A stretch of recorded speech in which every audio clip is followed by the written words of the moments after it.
Hi friends, இன்றைக்கி நம்ம வீட்டில் ஆட்டுக்கால் குழம்பு எப்படி செய்வதுன்னு பார்க்கலாம் வாங்க. ஆட்டுக்கால் அதை சின்ன சின்னதாக தீயில் வாட்டிட்டு கட் பண்ணிவிட்டு மஞ்சத்தூள் போட்டு நல்லா அலசி எடுத்து வச்சுக்கணும். மஞ்சத்தூள் போட்டு நல்லா அந்த கபில் வாடை போகிற மாதிரி தேய்ச்சி நல்லா கழுவிக்கிடணும்.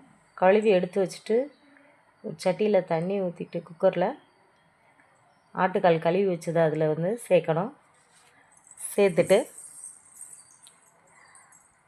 அதோட நறுக்கி வச்சுருந்த மஞ்சத்தூள் கொஞ்சம் போட்டுட்டு நறுக்கி வச்சுருக்க தக்காளி, சின்ன வெங்காயம் அது ரெண்டையும் கட் பண்ணி வச்சுருக்கேன். அதை அப்படியே அதோட சேர்த்துடணும். சேர்த்துட்டு கொஞ்சம் தேவையான அளவு உப்பு போட்டு அது ஒரு கிண்டிட்டு குக்கரை மூடி வச்சிடணும். நான் ஃப்ரெண்ட்ஸ் எனக்கு ஒரு 7 விசில் வைக்க விட்டு தான் வெந்துச்சு அந்த ஆட்டுக்கால். அது மாதிரி உங்கள் விசிலுக்கு ஏற்றாப்புல நீங்கள் வச்சுக்கோங்க. அடுத்து வெங்காயம், பூண்டு, இஞ்சி, 2 தக்காளி அதையும் கட் பண்ணி ஒன்றா போட்டு மிக்சியில் அரைச்சிடணும்.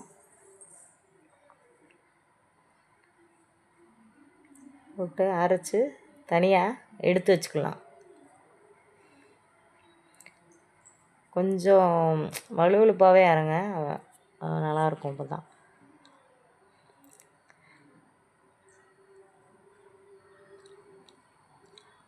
தனியாக எடுத்து வச்சுட்டு அதுக்கடுத்து தேங்காய் சேர்க்கணும். தேங்காய், சோம்பு, கொஞ்சம் ஜீரகம் அதையும் தனியாக மஞ்சத்தூள் கொஞ்சோண்டு ஆட் பண்ணிவிட்டு அதையும் கொஞ்சம் அரைச்சி வச்சுக்கணும். மஞ்சள் சீரகம் அரைச்சி வச்சுக்கணும்.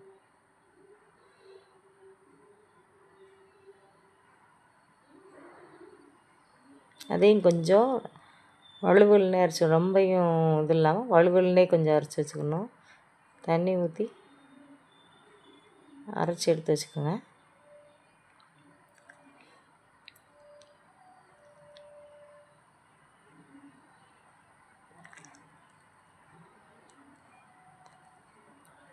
ரெண்டையும் தனித்தனியாகவே வச்சுக்கலாம். வச்சுட்டு அதுக்குள்ளேயே ஆட்டுக்கால் வெந்துருச்சான்னு பார்க்கலாம். ஆட்டுக்கால் நல்லாவே வெந்துருந்துச்சு ஃப்ரெண்ட்ஸ். அதில் நமக்கு சூப் வேணும்னா கொஞ்சம் எடுத்துக்கலாம். ஆட்டுக்கால் தண்ணியில் நாங்கள் கொஞ்சம் எடுத்துக்கிட்டோம். அப்படியே அதே குக்கர்லேயே வச்சுட்டு சட்டி காய வச்சு எண்ணெய் ஊற்றிக்கணும் தேவையான அளவு.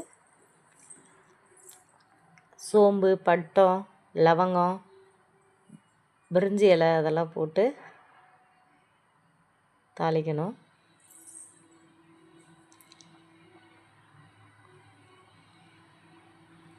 எல்லாம் கொஞ்சம் நல்லா பொரிய விட்டும்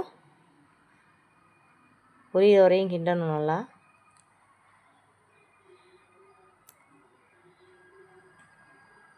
பொரிஞ்சதும் நம்ம அரைச்சி வச்ச பூண்டு, வெங்காயம், தக்காளி, இஞ்சிலாம் அந்த பேஸ்ட்டை அதோடு சேர்க்கணும். சேர்த்துட்டு பச்சை வாடை போகிற வரையும் நல்லா கிண்டணும். இந்த மாதிரி பேஸ்ட் மாதிரி ஆச்சுன்னா குழம்பு நமக்கு கெட்டியாக வரும். சாப்பிடும்போது நமக்கு எதுவுமே டிஸ்டர்பன்ஸாக இருக்காது. அப்படியே வேக வச்ச ஆட்டுக்காலையும் இதோடு சேர்த்து இது பண்ணணும், கிண்டணும். கொஞ்ச நேரம் அந்த மசாலா அதோட சேரணும். அதனால் கொஞ்சம் நேரம் கிண்டணும். கிண்டிட்டு தேவையான மிளகாத்தூளை ஆட் பண்ணணும். நான் கொஞ்சம் காரம் 2.5 ஸ்பூன் உப்பு போட்டேன். உங்களுக்கு எவ்வளோ காரமோ அதுக்கேற்றாப்புல நீங்கள் அளவுக்கு ஏற்றாப்புல போடுங்க ஃப்ரெண்ட்ஸ். இப்படி போட்டு தேவையான அளவு தண்ணி ஊற்றிட்டு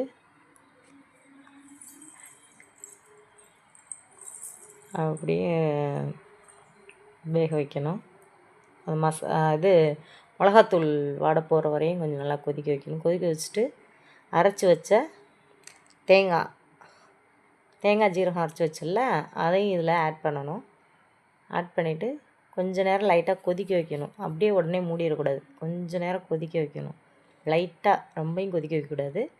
லைட்டாக ஒரு 2 கொதி வந்தோடனே நம்ம ஸ்டவ்வை ஆஃப் பண்ணிடலாம். டேஸ்டியான ஆட்டுக்கால்